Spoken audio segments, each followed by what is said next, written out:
welcome back to my channel. I'm Frankie and today I want to continue to share with you how to read the Bible part 2. Di bagian pertama aku sudah sharing bahwa yang menjadi masalah atau problem utama sebetulnya adalah we do not have the time. Tapi sebenarnya itu hanya sebuah excuse karena sebenarnya adalah we do not set the time. Sehingga yang di bagian pertama aku mencoba sharing atau membagikan solusi bahwa we need to set the time to read the Bible. Nah, siapa yang sejauh ini yang menjadi semakin sadar untuk kita bisa mengatur waktu kita untuk baca Alkitab? Nah, atau siapa yang sudah mencobanya nih, tapi ternyata waktu udah baca kok aku nggak paham ya apa yang Alkitab coba katakan gitu. Nah, pada saat ini aku ingin mencoba menyampaikan di bagian yang kedua, yaitu adalah problem atau excuse yang kedua di dalam how to read the Bible, yaitu adalah I do not understand. Kalau yang pertama I do not have the time. Kalau yang kedua kali ini adalah I do not understand. Aku sendiri sebelum mengenal Tuhan Yesus secara pribadi, aku juga memiliki masalah yang sama tentunya, bahwa aku tidak pernah mau memberikan waktu untuk baca Alkitab. Toh kalau aku baca Alkitab pun kayaknya aku nggak bakal paham juga gitu loh waktu membacanya. Sehingga itu menjadi masalahnya, penyebab dari mana selama itu aku tidak pernah benar-benar mengalami Tuhan Yesus secara nyata. Sehingga hanya sebatas agama saja, tidak pernah mengenal intim dan mengalami siapa Tuhan Yesus. 8 tahun lalu, momen yang tidak pernah terlupakan tentunya, di mana aku boleh berjumpa Tuhan Yesus secara pribadi. Dan momen ini tentunya diawali di saat-saat aku ingin mau memasuki kuliah ke Singapura. Tentunya ada syarat, yaitu tes IELTS atau tes bahasa Inggris. Nah, dari kecil, dari SD, itu momen dimana mulai mama menawarkan pada anak-anaknya termasuk aku untuk mau mengambil agama apa. Tentunya secara tanpa sadar aku mengikuti jejak mama dan juga koko-koko aku sendiri, yaitu sehingga akhirnya aku memilih agama. Dan melalui agama tersebut aku tahu siapa Tuhan dari agama aku itu, bernama Tuhan Yesus. Tetapi selama menjalani agama ini, aku pribadi tidak pernah mengenal Tuhan Yesus dengan betul. Karena hingga kelas 3 SMA 8 tahun yang lalu, aku tidak pernah mau membaca Bible dengan alasan yang sama. Gak mau ngasih waktu, dan kalau ngasih waktu pun aku gak paham, begitu. Nah, itulah kenapa aku tidak pernah tahu apa yang Bible katakan tentang keselamatan, tentang anugerah, tentang kasih karunia, tentang mengenal dan mengalami Dia secara pribadi. Pribadi yang dimaksud bukan karena agama itu sendiri, atau juga bukan karena apa yang pemuka agama tertinggi katakan, melainkan apa yang Bible katakan kepada aku pribadi. Di malam aku belajar mempersiapkan tes IELTS untuk keesokan harinya, entah kenapa aku menoleh ke belakang aku di sebelah kasur, aku menoleh dan aku melihat buku Alkitab yang sudah sedikit berdebu. Di situ aku entah kenapa malah membuat janji kepada Tuhan. Aku membuat janji sama Tuhan kalau besok aku mendapatkan nilai hasil IELTS yang minimal aku butuhkan, aku berjanji sama Tuhan aku akan memulai membaca Bible. Nah, disingkat cerita, setelah aku keesokan harinya menghadapi IELTS, lalu menanti selama kurang lebih 2 minggu kalau tidak salah, menanti the result daripada IELTS itu sendiri. Nah, akhirnya udah tiba tuh, sudah dilaporkan, udah ada nilainya. Aku datang mengambil, aku buka amplop dan aku buka, aku mendapatkan nilai di bawah yang aku perlukan. Anehnya, kalau dipikir-pikir secara logika, bukankah kalau kita menginginkan baca Alkitab, bukankah Tuhan itu seharusnya senang ya? Apalagi dengan menjanjikan sesuatu gitu.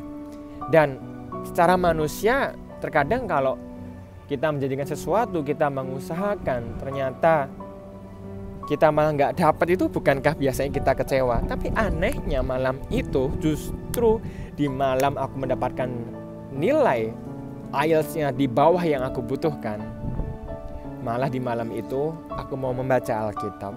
Aku yakin Roh Kudus pun juga bekerja pada saat itu. Nah, akhirnya di malam itu aku memulai tuh baca Alkitab. Memang karena aku tidak pernah baca, tidak pernah ada kebiasaan membaca. Jadi aku waktu baca ya lihat daftar isi, mana yang paling sedikit itu yang aku baca. Memang sih sedikit lucu. Dan mungkin di awal memang agak gimana ya, kayak ini seperti apa sih gitu. Tapi dengan berjalannya waktu, aku akhirnya beretikat, lalu mau membaca Alkitab. Akhirnya kitab yang pertama aku baca dengan tekun itu adalah di kitab Yohanes. Ya, kitab Yohanes ini, dan aku yakin Tuhan pun turut bekerja sehingga mulai malam itu dan keesok-esokan harinya setiap kali aku membaca Yohanes, pasal demi pasal setiap harinya, entah kenapa Tuhan memberikan pengertian demi pengertian sehingga aku boleh mengerti apa yang Tuhan katakan di dalam Alkitab. Banyak pengajaran, banyak perubahan yang Tuhan izinkan di dalam hidupku untuk aku alamin. Jadi aku semakin mengerti, aku semakin mau berubah, dan tentunya aku semakin mengerti siapa Tuhan, apa yang Alkitab katakan. Di samping aku belajar lagi, merencanakan untuk ngambil tes IELTS di beberapa waktu kemudian, aku tidak pernah berhenti untuk membaca Alkitab. Bukan hanya semata-mata demi meraih IELTS yang berikutnya, tapi karena di sini ada ruang tersendiri di mana aku mulai penasaran Tuhanku Yesus seperti apa, dan aku ingin mengenalnya lebih dalam melalui Alkitab, surat cintanya. Nah, singkat cerita, puji Tuhan memang Tuhan izinkan IELTS-nya aku mendapat nilai sesuai yang aku perlukan. Dan dari situ tidak membuat aku untuk pencapaianku sudah tercapai nih, berarti sudah cukup baca Alkitabnya. Ternyata enggak, bukan seperti itu. Tetapi melainkan bahwa aku semakin tertarik dan aku semakin membacanya dengan tekun. Jadi melalui kisah kesaksian ini tentunya aku yakin bahwa Tuhan Yesus mau kita anak-anaknya itu membaca firman-Nya, membaca surat cintanya, tapi tidak hanya membaca, melainkan mengerti apa yang Tuhan ingin sampaikan kepada kita. Karena Tuhan tahu betul kita sebagai manusia, kita sebagai anak Tuhan, kita sebagai murid-muridnya Tuhan Yesus, kita tidak bisa hidup tanpa firman-Nya dan kebenarannya. Yohanes 15 ayat yang kedua berbunyi, setiap ranting padaku yang tidak berbuah dipotongnya, dan setiap ranting yang berbuah dibersihkannya, supaya ia lebih banyak berbuah. Aku langsung loncat ke ayat ke-7 ya. Jikalau kamu tinggal di dalam aku, kata firman Tuhan, dan firmanku tinggal di dalam kamu, mintalah apa saja yang kamu kehendaki dan kamu akan menerimanya. Aku yakin selain Tuhan menawarkan sesuatu yang supaya kita bisa minta kepadanya, tapi terlebih daripada semua itu, apa sih yang Tuhan ingin sampaikan buat kita? Mintalah apa saja yang kamu kehendaki dan kamu akan menerimanya. Daripada itu adalah sebuah hubungan yang sangat intim, sebagaimana pokok anggur dan rantingnya. Jadi ada saluran yang nyata, yang hidup. Demikian Tuhan adalah Bapa kita dan kita adalah anaknya. Jadi kita mempunyai koneksi sebagai Bapa dan anak, sebagaimana anak meminta kepada bapaknya dan Bapa memberikan kepada anaknya. Jadi bukan semata-mata berkat yang kita kejar lalu kita baru mendekat kepada Tuhan, melainkan ada sebuah hubungan intim yang Tuhan inginkan di dalam hubungan tersebut. Lanjut ke ayat ke-8. Dalam hal inilah Bapakku dipermuliakan, yaitu jika kamu berbuah banyak, dan dengan demikian kamu adalah murid-muridku.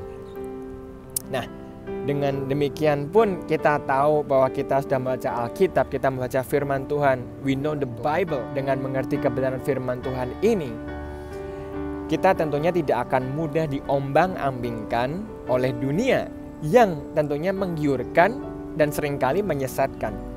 Seperti kata-kata bijak, syair-syair pada lagu, sikap-sikap di film, contoh-contoh yang diberikan tokoh penting maupun artis dan juga para influencer lainnya, orang-orang yang berpengaruh.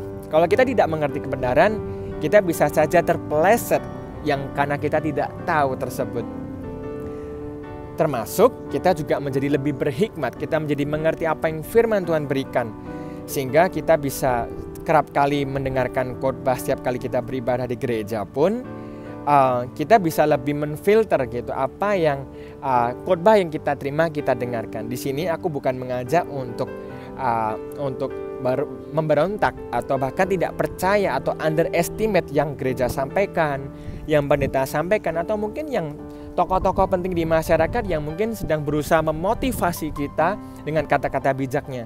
Bukan seperti itu, aku tidak mengajak demikian, melainkan kita menjadi lebih berhikmat sehingga dalam menerima pengajaran, dalam menerima contoh, dalam menerima hikmat yang dunia tawarkan, kita bisa menfilternya apakah sesuai dengan kebenaran firman Tuhan atau tidak.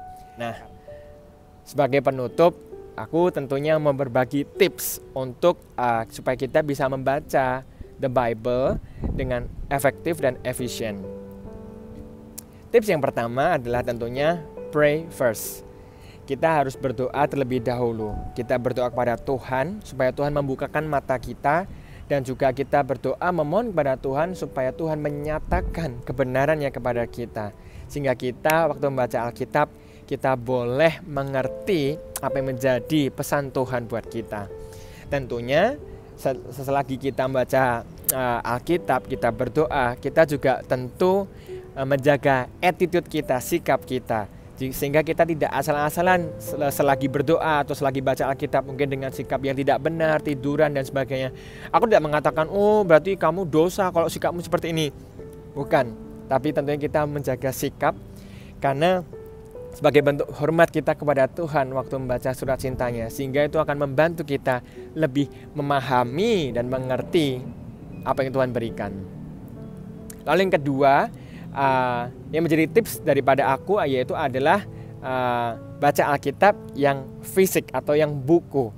Kenapa? Karena kalau aku pribadi sendiri sih itu lebih menolong untuk bisa lebih fokus. Tapi buat teman-teman kalau misalnya mau baca lewat HP atau laptop atau gadget lainnya boleh, but I remind you untuk lebih baik notifnya di off, wifi-nya di off, signalnya di off, supaya kita tidak ke-distract seperti di pada part yang pertama, kita tidak ke-distract oleh apa yang muncul di HP kita. Dan jangan lupa take note ya, dicatat ayat-ayat Alkitab yang mungkin jadi favorit atau mungkin menjadi rema atau hal-hal yang berbicara kepada kita secara langsung, atau juga take note dalam arti supaya kita bisa mencatat kira-kira apa yang kita tidak bisa pahami. Dan itu akan masuk kepada poin yang ketiga, yaitu waktu kita membacanya, try to understand. Cobalah kita memahami, jangan buru-buru, yang penting baca Alkitab udah selesai. Tapi di sini aku mau mengajak try to understand. Jadi supaya kita mengerti apa yang Tuhan sampaikan. Jangan istilahnya bertindak berlebihan, kayak wah semangatku lagi berapi-api, lalu hari ini aku akan baca 5 pasal. Pada kenyataannya baru 1 pasal udah ngantuk, baru 1 pasal udah jenuh dan sebagainya. Karena kita terlalu overaction. Jadi lebih baik kita tahu dan kita mending jaga komitmen. Katakan setiap hari 1 pasal. Menurutku itu akan lebih bijaksana dan juga akan membuat kita bertumbuh setiap harinya. Dan tentunya kita juga bisa, kalau ada yang nggak paham, menanyakan kepada senior yang kita percaya jika diperlukan, sehingga kita bisa mengerti.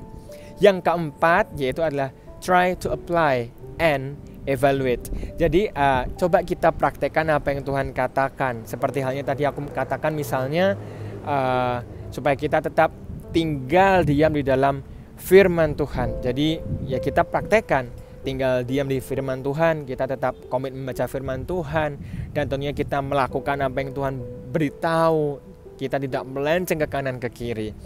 Dan juga kita perlu mengevaluasi, hari ini aku udah melakukannya belum ya, atau aku ada kesusahan, oh ternyata tadi aku ada salah. Jadi kita bisa evaluasi bersama Tuhan.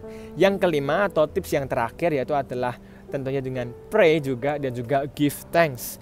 Jadi kita perlu berdoa dan bersyukur kepada Tuhan. Kita diberi firman Tuhan, kita diberi rema, petunjuk.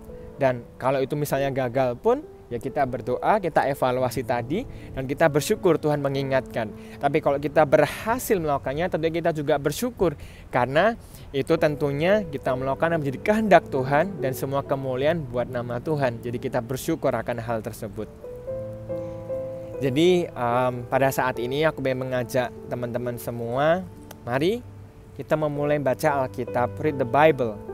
Karena Dia sendiri, Tuhan berjanji, melalui Roh Kudus-Nya akan mengajarkan kepada kita, akan menjelaskan kepada kita, dan tentunya juga akan memberi revelation atau pewahyuan agar kita mengerti kebenaran firman-Nya. Yohanes 14 ayat 26 berkata, tetapi penghibur yaitu Roh Kudus yang akan diutus oleh Bapa dalam namaku, Dialah yang akan mengajarkan segala sesuatu kepadamu dan akan mengingatkan kamu akan semua yang telah kukatakan kepadamu.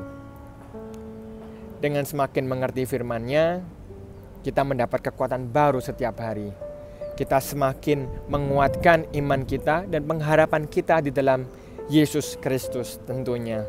Jadi dalam menghadapi hidup ini penuh dengan cobaan, tantangan, badai masalah, kita tetap kuat karena kita punya iman dan pengharapan di dalam Tuhan. Dan tentunya seperti Alkitab katakan, iman timbul daripada pendengaran.